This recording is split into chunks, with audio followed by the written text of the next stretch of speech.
What's good, boys? Day 5 ng uploads natin, June 1st, 2026. Kahapon yun, so June 2 ngayon na bino-voice record ko to.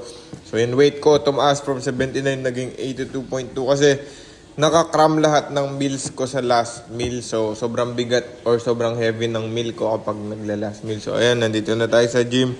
Yun, so, shoes ko, Lebron Witness 9 ata yun. Tapos chest, ang workout natin ngayon. Siyempre, hindi ko lahat na-film yung workout ko. Konti lang, para lang. Siyempre, workout or fitness content pa din, di ba?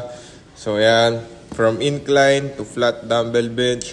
Stick pa din tayo sa basics na dun na kung saan lalakas tayo, magpo-progress tayo. Tapos, umuwi na ako kasi nga, may pinapagawa pa kami ni Boss Neg. So, ngayong araw na to, tapos na yung pinapagawa namin. Ayan, June 1st nga yan. So, time-lapse na. Tapos, ayan na. Last meal of the day. Paalam.